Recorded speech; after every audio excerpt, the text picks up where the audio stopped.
Still on the Amnesty report, we're now being joined from our Abuja studios by Brigadier General Sani Usman. He's the Army spokesman.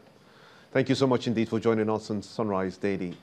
We're at that point where you have asked Amnesty International to leave the country because its report is capable of destabilizing the country. Have you carried out a verification on that report to understand the intricacies in that report that will suggest to you that it is aimed at destabilizing the country? Thank you very much for having me on your program. First and foremost, we did not say that they should leave the country, but we said that we are going to make a case for them to leave the country if they continue with the way they are carrying on. And if you look at it over time, particularly within the last 3 or 4 years, they have consistently been attacking the very fabric of national unity and cohesion, particularly the military, without basis for some of these allegations. If basis for these allegations. As a matter of fact, they came out with a report. In that report, they say that there are about 3,641 now people have been killed within the past 3 years as a result of the inactions of the Nigerian military. How do you respond to that? It is not true.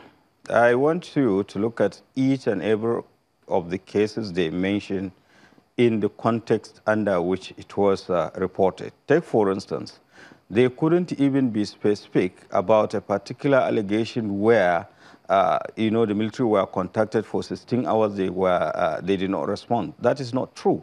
I want them to cite instances where the military were complicit in some of these issues there is. And apart from that, they failed to understand that the Nigerian army, particularly, of course, the armed forces of Nigeria, were creation of the Constitution of the Federal Republic of Nigeria. And they have clear cut rules of engagement and modes of operation, to the point that nobody among the military will dare fold arms in the face of wanton destructions of lives and properties of Nigerians. Rather, we have also victims of some of these issues because we made sacrifices in terms of losing our lives and losing our limbs and the rest of them. Basically, what we're trying to prove or say is the fact that most of these reports and allegations were either fabricated or one-sided without taking into cognizance the wider context of some of the issues. And of course, they have not been reaching out to find out actually what has taken place, if there are any reported infringement of some of the issues so stated. Take, for instance, we have disciplinary procedures. There were instances where some of our personnel were even sentenced to death. Okay, because I believe that you heard her, the Amnesty International Nigeria director. She said that they actually present some of these reports to you, and they have gotten acknowledgements of the submission of such to you.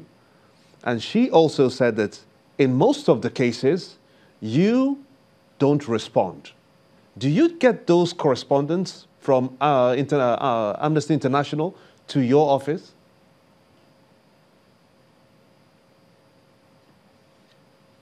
Sorry, you are caught, but if I can respond to the first Let me part repeat of the question again so that you get it very clearly. Osai Ojigbo, the director of Amnesty International Nigeria, who was just in our studios where you're seated now, said that they share correspondence with the military in cases of reports and findings that they have concerning those killings that we recorded in the middle belt of the country. Do you get those correspondence which they claim that they sent to you? Well, I'm not hearing what you're saying, but I think I quite understand. You stopped at claim.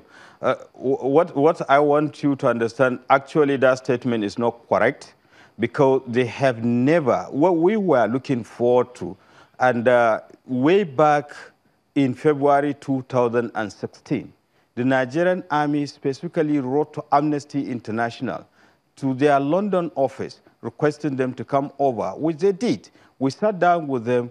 We had a dialogue with them, but at the end of it all, they said our investigations were not independent, that it should have been conducted by a foreign body, or so to speak.